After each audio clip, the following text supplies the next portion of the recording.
formalmente las mismas posibilidades. Bien, y legalidad, audiencia, igualdad, que nos falta otro.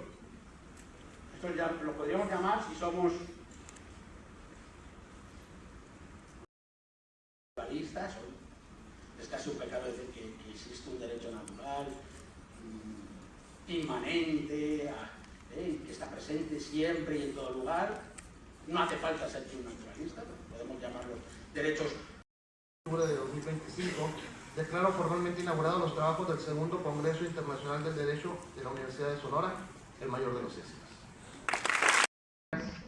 Todas y todos. La doctora Ana María Jesús Camarena Gómez, rectora de la Universidad de Sonora, les envía por mi conducto un cordial saludo y una enorme felicitación por la realización de este gran evento. De la misma manera, agradezco a los quienes me acompañan en el festival y a las autoridades y académicos que nos acompañan de otras regiones.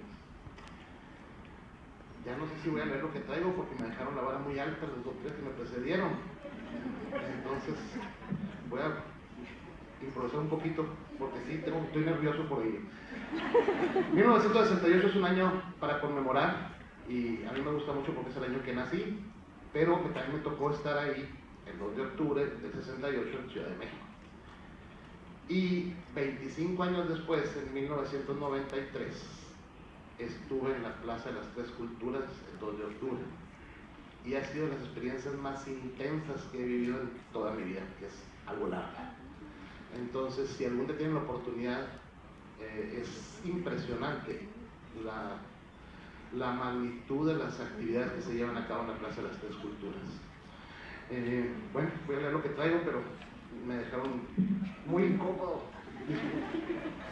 Estamos siendo protagonistas y testigos de la realización del segundo Congreso Internacional de Derecho de la Universidad de Sonora, que busca promover, desarrollar y difundir la discusión entre investigadoras, investigadores, docentes, estudiantes y sociedad civil de temas de investigación relacionados con las ciencias jurídicas tan en boga recientemente.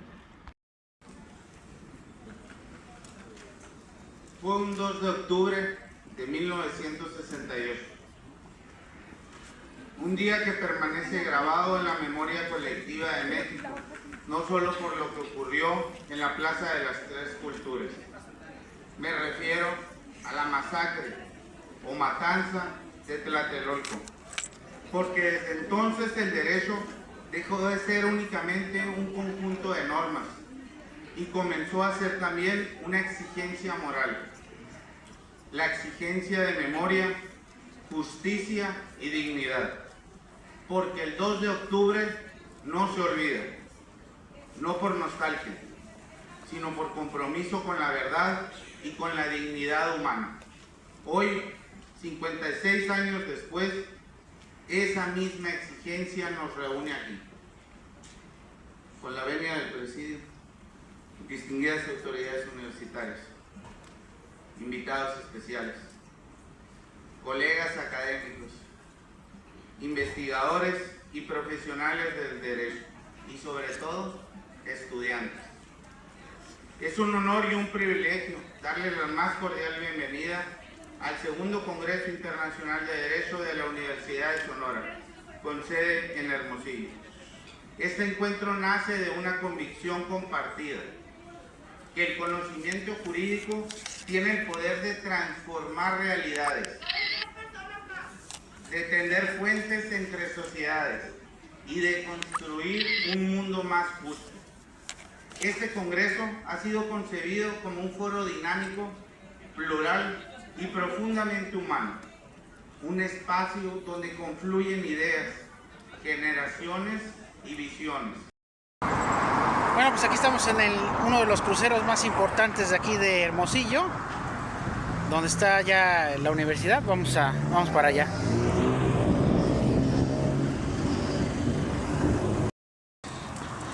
Bueno, pues a pesar de lo que me ha pasado estos últimos 3 meses, pues estoy de buen humor.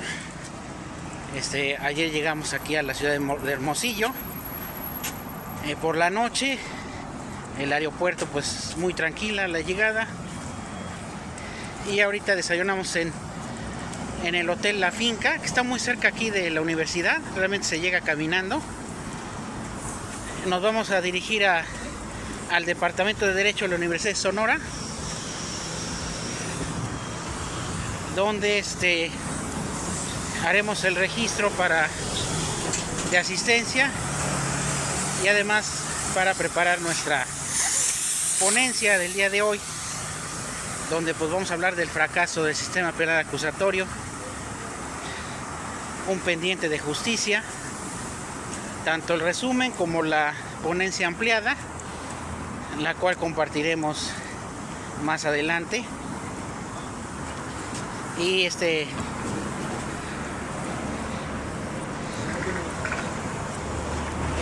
segundo Congreso Internacional de Derecho se va a celebrar ahí en el Departamento de Derecho de la universidad. Vamos hacia allá. Visitantes, sean bienvenidos todos a la Universidad de Sonora, Patrimonio Cultural de los Sonorenses. Y me permito partir de lo local. Aquí hubo un caudillo de un pueblo nativo originario nuestro, los Lloremes, popularmente conocidos como yaquis, y su frase denominadora está en los murales del Palacio de Gobierno: antes como antes, ahora como ahora. Y esto nos trae tiempos de fronda. Tenemos tiempos de cambio y tenemos que adecuarnos a esos tiempos. Hemos olvidado que las ciencias sociales y específicamente el derecho sirven para lograr la estabilidad social, para hacer el tejido social, para lograr esa aspiración de tener estabilidad y una vida digna en lo individual y en lo colectivo. Para eso sirve el derecho. Y estos congresos nos permiten retomar esas ideas y salir de esa hibernación en la que está la ciencia jurídica, donde hemos dejado de ser jurisconsultos para volvernos simplemente en operadores jurídicos. El ser un operador jurídico es nada más conocer una norma escrita, una norma jurídica. El ser jurisconsulto es tener una conciencia de lo que requiere y cuál es la solución para que esta localidad, este estado, este país y el orden sigan funcionando. Por ello, jóvenes, que son la gran parte, siempre los he dicho y se los vuelvo a repetir, ustedes no son la esperanza del país, son los portadores de la esperanza. Ustedes son los que nos dan esperanza a sus generaciones como la nuestra, de que algo se hizo bien y la vida continúa para mejorar. Y también para las generaciones que vienen atrás de ustedes, habrá mucho niño, mucho adolescente que diga: yo quiero ser como él. Y para ser como él, ustedes serán un referente y deben ser un referente de congruencia. Actuar, pensar y sentir en la misma dirección. Visitantes, sean bienvenidos todos a la Universidad de Sonora, Patrimonio Cultural de los Sonorenses. Y me permito partir de lo local. Aquí hubo un caudillo de un pueblo nativo originario nuestro, los Lloremes, popularmente conocidos como yaquis, y su frase denominadora está en los murales del Palacio de Gobierno: antes como antes, ahora como ahora. Y esto nos trae tiempos de fronda. Tenemos tiempos de cambio y tenemos que adecuarnos a esos tiempos. Hemos olvidado que las ciencias sociales y específicamente el derecho sirven para lograr la estabilidad social, para hacer el tejido social, para lograr esa aspiración de tener estabilidad y una vida digna en lo individual y en lo colectivo. Para eso sirve el derecho. Y estos congresos nos permiten retomar esas ideas y salir de esa hibernación en la que está la ciencia jurídica, donde hemos dejado de ser jurisconsultos para volvernos simplemente en operadores jurídicos. El ser un operador jurídico es nada más conocer una norma escrita, una norma jurídica. El ser jurisconsulto es tener una conciencia de lo que requiere y cuál es la solución para que esta localidad, este estado, este país y el orden sigan funcionando. Por ello, jóvenes, que son la gran parte, siempre los he dicho y se los vuelvo a repetir, ustedes no son la esperanza del país, son los portadores de la esperanza. Ustedes son los que nos dan esperanza a sus generaciones como la nuestra, de que algo se hizo bien y la vida continúa para mejor. Y también para las generaciones que vienen atrás de ustedes, habrá mucho niño, mucho adolescente que diga, yo quiero ser como él. Y para ser como él, ustedes serán un referente y deben ser un referente de congruencia. Actuar, pensar y sentir en la misma dirección.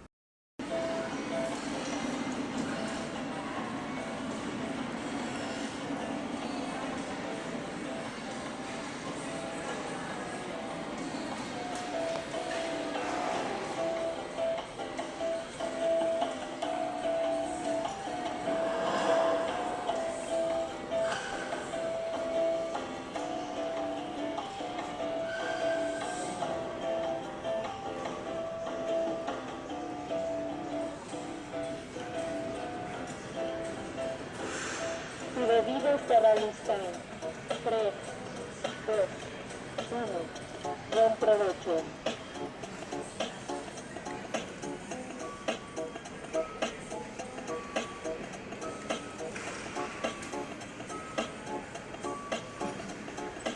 Por favor, recoge su bebida del mismo lado donde ordenó.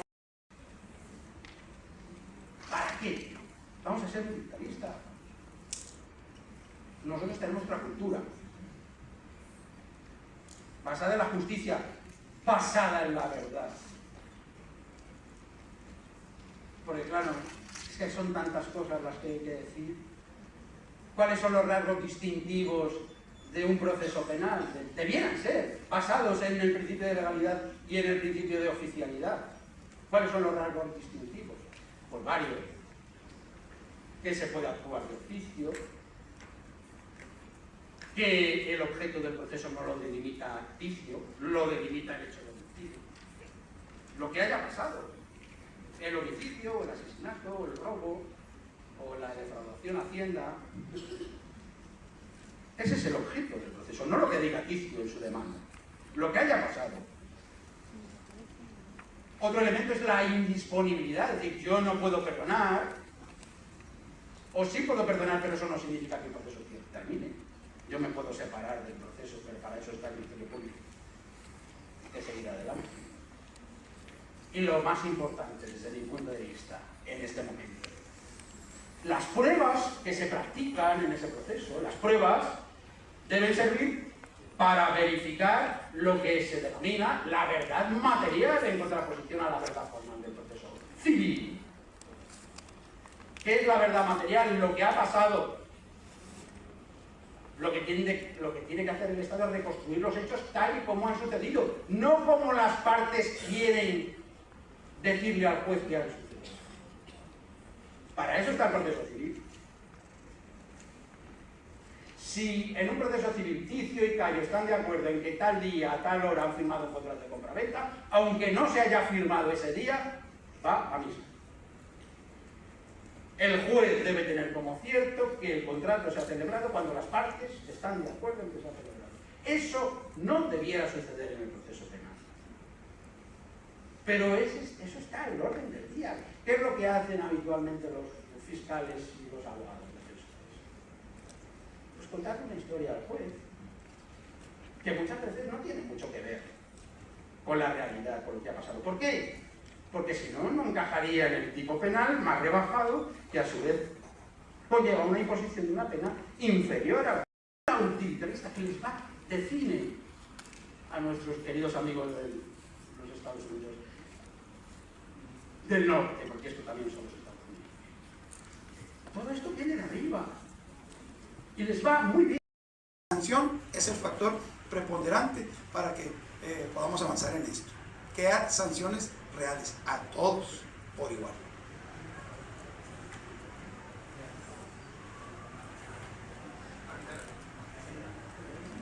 Gracias, buenos días. Bueno, antes que nada felicitar a los ponentes, a reserva de tener su ponencia en completo. Creo que es un tema muy interesante, escandaloso, pero finalmente ya se ha abordado ese tema de la legalización. Pienso que por algo no se quiere tocar el tema, hay muchos intereses de por medio. Prueba de ello es que pues, ni en Estados Unidos ni aquí es... Bueno, sí se ha habido intentos de legalización, pero por eso eso que el no ser legal, pues tiene muchas aristas del crimen organizado aprovechado esos recovecos. Pero aquí también, no sé si su estudio plantea ese tema de que más del 60% de los delitos violentos se cometen bajo el influjo de esos enervantes, de esas drogas, ¿no? Por razón de tiempo lo interrumpo. ¿Sí?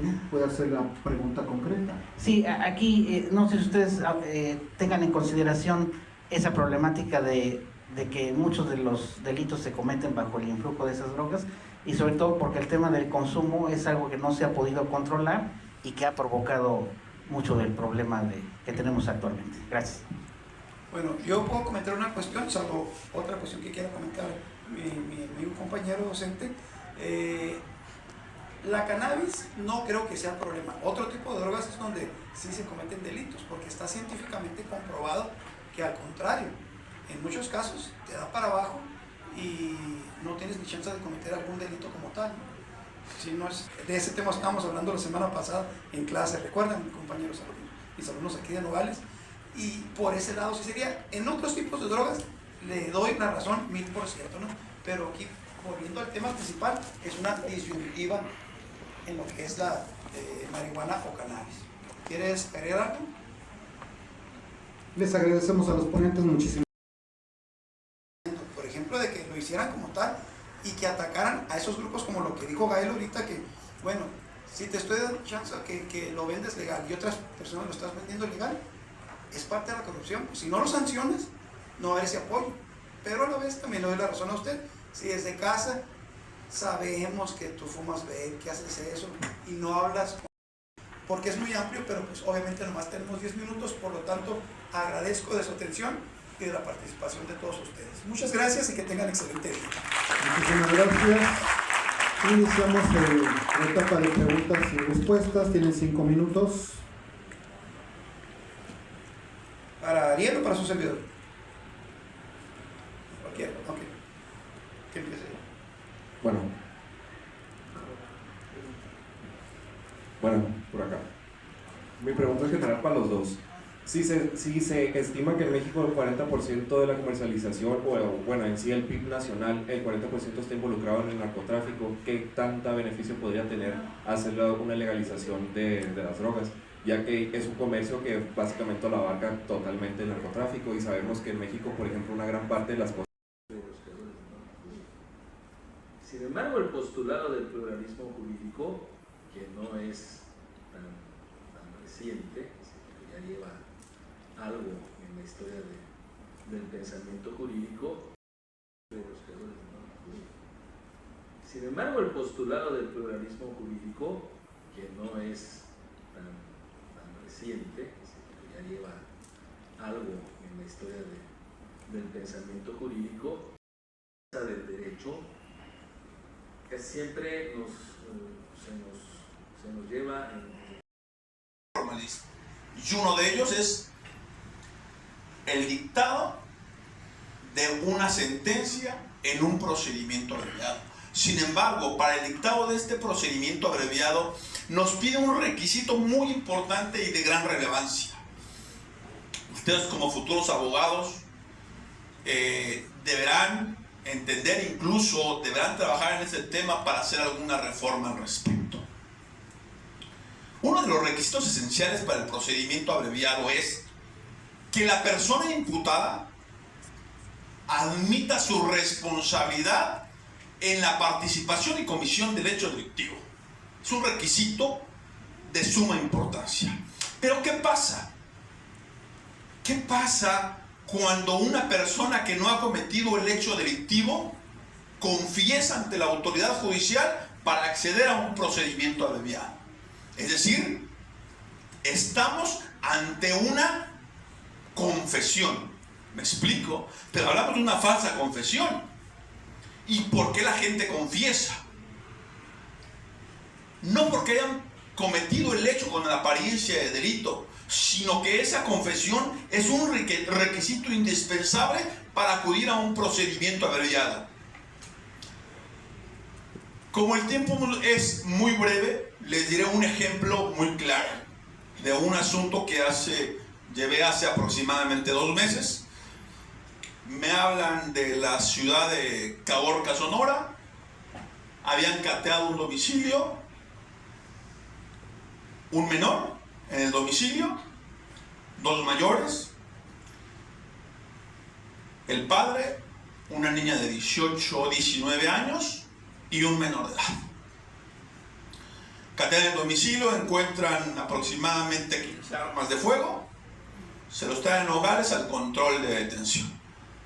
Logramos sacar a la persona, a la niña de 18 años, 19, fue un auto de no vinculación a proceso. Sin embargo, un error en la emisión, no solamente de un dictado en la sentencia de un procedimiento abreviado, sino que también un auto de vinculación, son muy importantes. Existen máximas de la experiencia, principio de igualdad, donde imperan los mismos hechos, deberá de imperar la misma razón. Es decir, si el juez federal dictó auto de no vinculación a una persona de 18 años que se encontraba en el domicilio bajo ciertas circunstancias, porque ella está bajo la tutela de sus padres, y el juez de Caborca, espero que me esté escuchando para que se ponga a estudiar, dicta auto de vinculación a proceso a un menor de 13 años. Se le aplica la prisión preventiva justificada a un menor de 13 años. Entonces estamos a un error, no solamente un error judicial en las sentencias del procedimiento administrativo, sino un error por la falta de capacidad de los juzgadores, falta de estudio. O sea, hay que estudiar. Luego entonces tenemos que tutelar como consecuencia el interés superior del menor. El abogado no solamente está en un procedimiento como un observador, debemos de garantizar en cada momento los derechos de todas las personas, pero haciendo un estudio del tema. El fiscal solicita, si no mal recuerdo, 3 meses de plazo de la investigación, y entonces resultaría que 3 meses el menor va a estar privado de su libertad. Primero por la falta de capacidad de un juez. Y entonces, ¿qué hacemos? Bueno, si nosotros tenemos acceso a un mecanismo alterno, como es el procedimiento abreviado, le digo al menor, mira, yo no estoy de acuerdo con lo que voy a hacer, pero vámonos a un procedimiento abreviado.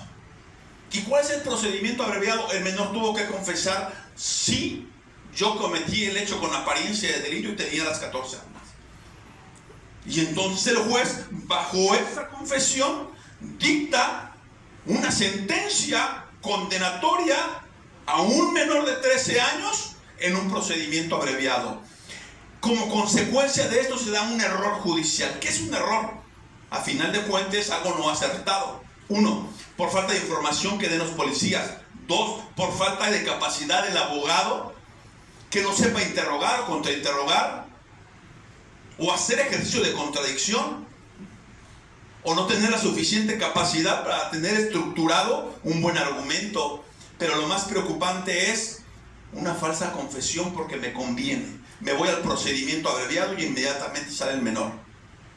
Pero ¿qué pasa? estamos ante una sentencia condenatoria de 2 años, 8 meses de un menor de edad. Soy la doctora María Teresa Gagiola Sánchez, titular de la Jefatura del Departamento de Ciencias Sociales, Campus Navojoa. Les quiero decir a cada uno de ustedes que recibo y acepto esta gran responsabilidad de realizar el tercer Congreso Internacional de Derecho en nuestro campus. De verdad, de todo corazón, les expreso que nuestro campo, muy cierto, es pequeño, pero nuestra comunidad universitaria son personas muy inteligentes, afables y de alta calidad humana. Por lo tanto, les aseguro que los vamos a recibir con los brazos abiertos el próximo año 2026. Muchas gracias.